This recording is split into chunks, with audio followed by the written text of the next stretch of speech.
Gaaddiseen asiitii yookiin dawaa isa jedhamu hajji abdii nyaachistee jedhamee odeeffamee jira jechuudha.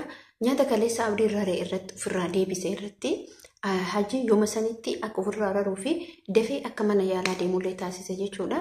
Abdiin hoo ceetii addaatu jira. Abdiin maalirra akka jiru maal qopheeffata akka jiru kana gara fuulduraatti wal ilaala jechuudha. Mucaan mallaqa nyaatee waggaa 4 guutuu irraa nyaatee mucaan kun baay'ee miira hamaa keessa galtee miira hamaa keessa galurraa jettee mataa qabattee iyyite jechuudha. Asumaan hin daganne hordoftoota kabajamtoota kiyya baay'ee kanaa galatoomaa isiniin jedha. Assalaamu alaykum warahmatullahi wabarakatuh. Akkam jirtu nagaa keessanii fayyaa keessanii isiniin jecha. Anillee alhamdulillah galata rabbiin naga jira rabbiin qalne haa ga'u. Isiniin jechuu barbaade warroonni subscribe godhin ammallee subscribe nu godha. Warroonni haga ammaatitti subscribe naa gootanii dhugumatti hedduu akka baay'ee tokko isin galateeffadha. Na jajjabeessaa jirtanii humna naataa jirtanii akka ana humna taatanii na jabeessitanii koomantii babbareedaa barreessan kana wallahi rabbiin humna isin haa ta'u. Maaliif namni nama jabeesse namni sarara takka sarara waan tokko waan keerii qabdu si barreesse wallahi lazim keerii ma argate jechuudha. Anillee garaa kiyya qulqulluudhaan keerii argadha akkana jaalatanitti rabbiin isin haa jaalatu. Ana caalamoo rabbiin isin haa jaalatu. Maaliif yoo jettan obboleen kiyya wallahi ana caala rabbiin isin haa jaalatu. Yaada muraada keessa rabbiin isin haa gootu jedha. Baay'ee tokko isin galateeffadha. Galata keessan inshallah gaaf tokko viidiyoo walitti qabee warroota koomantii nama barreessanii inshallah mee guyyaa tokkotti isin jechuu barbaada hordoftoota kabajamtoota kiyya baay'inaa galatoomaa baay'inaa ulfaadha. Asuma waa'ee abdii fi gaaddiseetti otoon darbinu ammallee waa'ee mucaan mallaqa irraa nyaatee mucaan sun maaliif iyyite waliin ilaalla jechuudha. Waa'ee gaaddiseetti yoo deebine gaaddiseen sirriidha. Dubartiin hin shakkamti nama nyaachisti waan feete si nyaachifti. Dubartiin karaa garaagaraatiin nama san argachuuf waan feete sirriitti godhachuu dandeetti. Badduudha jechuudha. Jaalala jechuun hamaadha kanaaf obboleen kiyya. Isinillee warroonni koomantii mucaa san akka isin tasgabbiidhaan isa biraa deemtuuf abdiin immoo dhugaa dubbachuuf iciitii yaani foormishiin akka dhageeffatutti akkan dhaguutti akka na biraan ga'aa jiranitti abdiin yaani ijoollee rachiituu wanni abdiin uummata akka irra qabu hin jiru. Abdiin dhuguu akkuma jedhametti abdiin dhimma biraa keessa jira malee waa'ee jaalalaa ijoollee irraa hin qabu.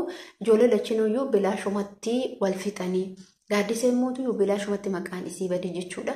Maaliif hojjetan obboleen kiyya namni tokko nama bultiif ta'u laallata malee nama bultii diiguu laallatu. Atis amantala kanarra waa hedduu barattan jechuudha. Ijoolleen kunniin waan amantaan isii maal ta'eef ani jechuun injiraa miti namni tooba qabuuf namni tooba hin qabne garaagarummaa qaba. Inni guddaan amancaatuun achitti tooyi badhu jettiin salaati jettiin jechuudha. Mucaan kun amantaan ishee adda waan ta'eef wanni salaata wanni irraa beektuun qabdu jechuudha. Shahaadallee hin qabanne. Mucaan kun waan mataan isii ajaje qofa ajajamti malee yaani waan namni jedhu hin fudhattu isin galee. Kanaaf jechuudha obboleen kiyya dubartiin gara kamiinuu sitti dhuftee fakkeenya masaanuu fudhaa oke masaanuun dhiirri tokko gaaf dubartii jaalatu tokko irratti dubartii biraa fokkattuu daangaa dabarsee daangaa tarte jaallate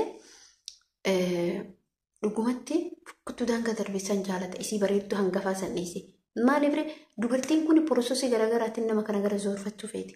Viidiyoo tokko mee isin hojjedha inshallah guyyaadhaan viidiyoo dubartiin fokkattuun intala bareedduu maal fakkaattu gatee isii san jaalate wallahi billahi viidiyoo isinii fida jechuudha. Mataa kiyyaan viidiyoo isinii fida viidiyoo san jechuudha. Maaliif dhiirri tun hammam akka saree taate. Sareen odoon ta'initti dubartiin tun harki isii shanan kun waa hedduu dalaga. Hin goonoo jette hin goote. Jaruma sarartee goote jechuudha. Kuni kana fakkaata inshallah mucatti sanillee rabbi isii akka bineessu abdiin immoo akka nagaa ta'u dhibbatti barbaanna. Nuti isin achi baatee abdiin nagaa ta'u barbaanna. Maaliif namni kamuu isillee nagaa yoo taate abdillee nagaa yoo taate hajjillee nagaa ta'a. Hajjiin immoo bada harka isaanii beektanii isin jechuu barbaadaa hordoftoota kabajamtoota kiyyaa mucaa waggaa 4 jaalattee dhabde. Mucaa sanin dhabdee galee inni biyyuma keessa jira biyyatti jaalatte. Dhaamsa saraahaa isa dhugaa amsa saraahaa isinii dhahama jechuudha. Maa bareeda miti. Maa waan fedhe ta'aa miti. Dhiira biyyaa jaalattee ni kaanaa godhadhu yoo na godhadhu yoo jetteen isa san kasaaraa keessa seenta. Dhiirri si jaalatuuf si jaalanne garaagarummaa qaba. Mucaa kana waraqaan isii asirra jira jechuudha. Birriin haga isii isatti ergaa baatee waggaa meeqa guutuutti xaartee gaafa ammallee dalagoo ifatteetti sammuu isii hiikee jira jechuudha. Amma isheen dalagoo isiitti fufaa jirtutti sammuu inni iyyiti maaliif hin dhiine? Ijoolleen tokko tokko koomantii isaanii isii barreessan koomantii fokkataa isii barreessan miti. Si'iisiisa mallaqiisetti baaftee ifaajee xiqqishuutti ifaanya waggaa afuritti ifaajee ganammoo har'a inni tabbiraa fidee wajjin ani fuudhee jira dhiifamanaa hin jira wanni akkana. Mucaan kun jechuun odoo nama qabaatti waraqaa isii saniin jechuudha nama san hiisiftee gadalii galchuu dandeetti. Akkamitti hojjetan mucaa wayiitu waggaa dheeraadhaaf waggaa 5 mucamoo jijjiraate jaalattee wal fuunu jedhanii ulaagaalee hunda guuttatanii gaafa jedhanitti jidduu isaanii amma rakkoo dhalaan biraa seenti. Ilaalamee asitti ni gaggabaa dubbii kana keessatti ilaala. Gaafa dhalaan biraa seentu isii dura waa hedduu wajji ta'ee jaalate san dhiisee isii tana laala gaafa meeshaa bitatanii sargi godhachuudhaaf waa hundaa mana kireeffatanii qophaa'anii gaaf kaanii mucicha jechuudha intalli dhalaan biraa Dubaay irraa galti. Gaafa Dubaay irraa galtu hin beekanii mitiire dhalaan takka jechuudha. Gurbicha itti dhayitee gurbicha bakka kalas isii dura jaalate san dhiisee isii tana wajjin itti fufu eegala. Dhiira bar dhiirri sareedha. Isii dura waa hunda hatta meeshaa mana kireeffatanii asa isii akkasumatti dhiisee tana duuba jedheen taree gaaf kaanitti sunillee wal lola jechuudha. Maaltu cubbise? Isii duraa santu cubbise. Isii dhallee wal lolee keesseedha wal lolee isii lammaffaa inni itti galchisuuf mallaqa kiyya nyaata jettee gadalii isa galchite. Akka laayyootti dhiiran dhiisina. Gaafa har'a calliftee bor dhiirri birallee qophaa'ee jira beekaa. Gaafa kaanitti maal gootiree intalattiin hin eessistee hojiirraa isa ariisistee bakka baay'ee tokko laffaasiste jechuudha. Sila nama tuqamu qabni sila nama kabaju qabu. Ofii isaatii uf xiqqeessee waa hedduurratti hojjette jechuudha isin. Kuni maalinni dhiirris sareedha. Dubartiin immoo waan goonetti hin gooti.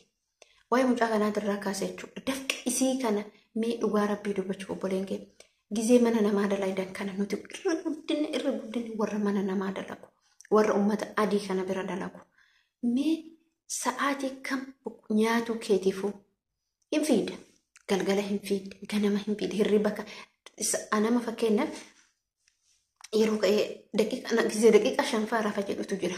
Jarjarurraa ganama sa'a 5tti gizee kaatu. Daqiiqa 5 itti deebite ammallee gad deebi'ee rafa jetta. Amma sa'aatii ilaalta. Maaliif ree allaarmiin bilbila keetiin oduu akkatti bubannu har'a inni birri isiitiin tasnaanna'ee zanaa jedhee fataa jedhee bultii isiitti fuudha jechuudha. Kana eenyutu itti callise? Tokkoffaa dogongorri eenyurra jira? Mataa keenyarra jira. Mataa keenyarra akkamitti jira? Nuti dhiiruma biyya keessaa nu haasofsiiftu maaliif itti haasofna? Nuti dhiiruma biyya keessaa kash gootee qabeenya isiitiin ni kaan hidhannee gaafa kaan yoo ni kaadhattee kaatellee mallaqa natti ergisiinyetu maaliif itti kaloofna? Harka keenya kana yoo taa'e malleen maal ta'a? Akkaawuntii keenyarra yoo taa'e maal ta'a? Maaliif muskil? Maal rakkoo qaba? Maaluma rakkoo qaba jedhaa baat nuti. Ufuma keenyaa kennina, ufuma keenyaa boonna, ufuma keenyaa iyyina, ufuma keenyaa mataa dhukkubsina, ufuma keenyaa maraannee uffata gan. Amma mucaadheen gadda Riyaad keessatti iddoo riippoortiitti amrii taate yaani ergasii mucaan sun hin duune jedhanii odeessan sun dhugaa dubbachuudha fi haganuma jechuudha. Haganuma. Maaliif ree ittiin hin nyaannu, ittiin hin dhuffannu, ittiin hin dibannu kal odumaa fi nuchuu akkanumatti tokko wadalloo nyaatee jechuudha. Galata akkas hin qabne. Har'a dafqisiisu wallaa isiin isu. Intalli tun jechuudha. Jabeeffamtee gurbaan sun afar nyaatu qaba. Dhugumatti gurbaan sun dhiisamuu qabu. Hin qabdi ragaa qabdi. Akkaawuntii isiitirraa akka siistama hedduutu jira. Yaa jirana Itoophiyaa kana keessatti siistama hedduutu jira. Nama odoo takkatti dhaabattu mallaqa kee zoorsutu jira bara. Siistama hedduutu jira biyya san keessatti jechuudha. Garuu intalli kun baay'ee sammuun isiitu qabtee jirti. Miira hamaa keessa galtee jirti. Bakka maaliif ni iyyitee baay'ee tokko miidhamtee maaliif jaalalaan ni miidhamtee qabeenyaan ni miidhamtee isa hin dhabdee ni miidhamte. Waa meeqa dhabdee jechuudha. Jaalala hin dhabdee takka.